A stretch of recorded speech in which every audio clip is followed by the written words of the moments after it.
You know what changes? Everything. Times change. Technology changes. People change.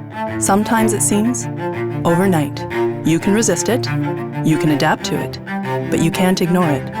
Our thinking is to lead it by changing the way we work, changing the way expectations are met, leading clients and the practice of law forward. You know what that changes? Everything. Hi, and welcome to Atlantic Business Magazine's Take 5 with the Top 50 video series. It's a series of video interviews where we're going to be speaking to our 2020 Top 50 CEO Award winners. And in just 5 questions, we're going to see if we can find out what makes them successful. I am Dawn Chafe, the co-owner and executive editor of Atlantic Business Magazine. Today, I'm joined by Stephen MacDonald. Stephen is the CEO of EfficiencyOne, Efficiency Nova Scotia, and EfficiencyOne Services. All of them are dedicated to energy efficiency programs and services. Since 2015, Stephen has managed to secure over $400 million in funding for programs that have saved over $1 billion in energy costs and avoided more than 1 million tons of carbon emissions. Stephen, thanks so much for joining me. Let's get started.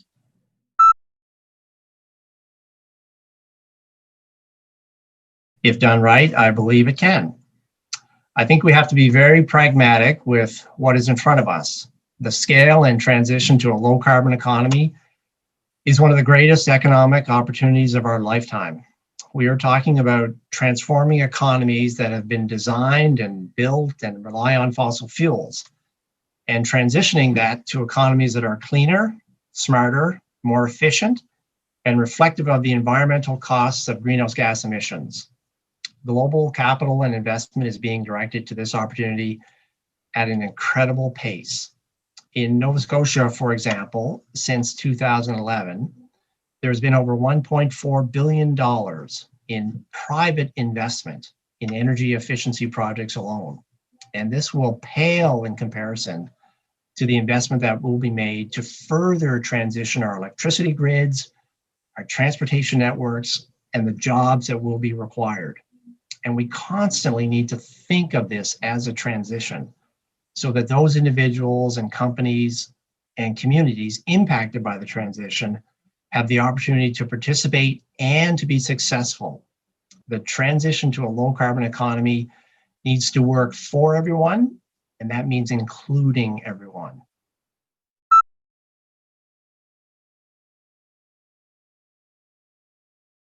Well, we know that demand for fossil fuels did drop during the pandemic, which seemed to be largely the result of economic slowdown.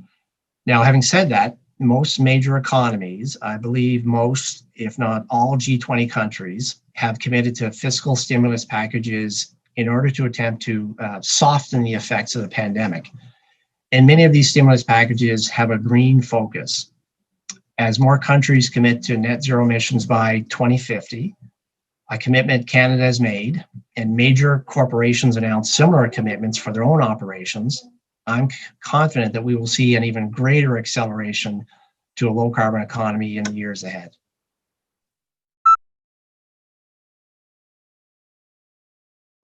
I don't know if there is such a thing as green oil. There certainly are different carbon intensities of oil and gas production and how to measure that. I think what's important, though, is that demand for oil and gas is declining and expected to continue to decline. Although the world will still need oil and gas for years to come, and those jurisdictions that can competitively supply that oil, they will be the ones that succeed.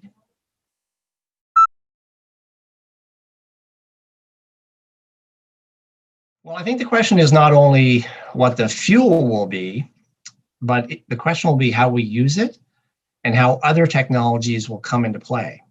So globally, solar and wind will lead the way. Prices for both of these fuels have dropped dramatically in the past decade. And in many jurisdictions, the cost of wind and solar is competitive with traditional fossil fuels. In Atlantic Canada, of course, we are just starting to see the benefits of our hydro resources, particularly coming out of Newfoundland and Labrador. Now, to be successful, and what I mean by successful is reliable, available, and affordable energy, Wind and solar require other technologies. So storage at the grid level and local level for the days that the resource is not available. They require smart electricity grids that balance the demands of the system with the available supply. And they require pricing mechanisms to manage consumption patterns. And of course, how these fuels are consumed is critically important. And I'm speaking about energy efficiency. The transition to a low carbon economy that we've been talking about will not take place. We will not achieve our climate goals without a significant focus on energy efficiency. Focusing on energy use first also minimizes how much energy needs to be generated in the first place. The International Energy Agency calls energy efficiency the hidden fuel, stating that it could enable the world to achieve more than 40% of the emissions reductions that are required. And we don't need to look any further for proof of that than here in Nova Scotia. More than 25% of the emission reductions have come from energy efficiency since 2011, and there's a lot more that can still be done.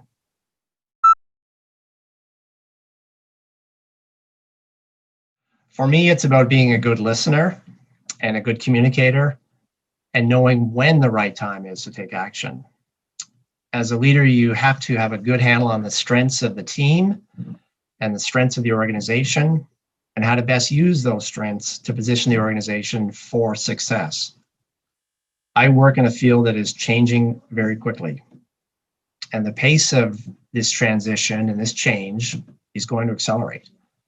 And so understanding the complex world in which we operate by being a good listener and communicating how those changes will affect the organization and will affect individuals personally is key in my role, and I think key for any leader.